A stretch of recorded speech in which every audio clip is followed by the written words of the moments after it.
Gulliver की यात्रा भाग 2। थोड़ी देर बाद गुलिवर के पास ही उन लोगों ने एक मंच बनाया। उस पर एक व्यक्ति भाषण देने लगा। गुलिवर को विश्व की अनेक भाषाएं आती थी, किंतु इन बोनों की भाषा बिल्कुल अलग थी, इसलिए वह समझ न सका।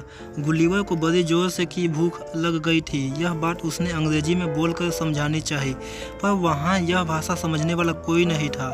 हार कर इस बात को उसने संकेतों से उन लोगों को समझाया।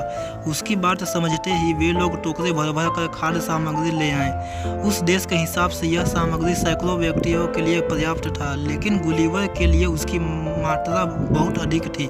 जब गुलिवर ने भोजन करना बंद किया तो वहाँ के लोगों ने खुशी के मारे ताली बजाई। खाना खाने के बाद गुलिवर को नींद आने लगी।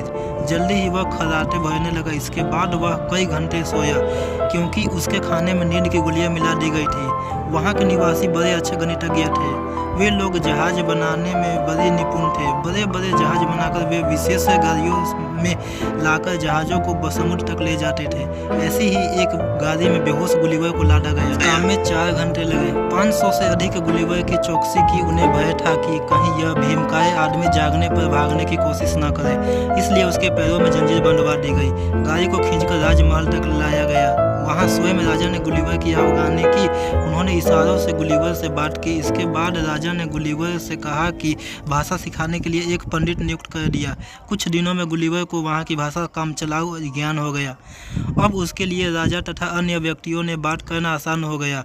राजा ने उसके पैर की जंजीरें खुलवा दी। एक दिन राजा ने गुलिवर से कहा, हमारे पड़ोसी देश ब्लू फेस्कू के सामने बहुत शक्तिशाली जहाजी बेड़ा तैयार कर दिया गया है। वह जल्दी ही हमारे देश लिलीपुट पर आक्रमण करेगा। गुलिवर ने कहा, आप चिंता न करें, मेरे रहते कोई आपका बाल विवाह का नहीं कर सकता। इसके बाद वह तट के पास की पहाड़ी पर चला गया। अपने टेलीस्कोप से उसने देखा कि शत्रु देश ने 50 से ज़्यादा जहाज खड़े कर दिए हैं।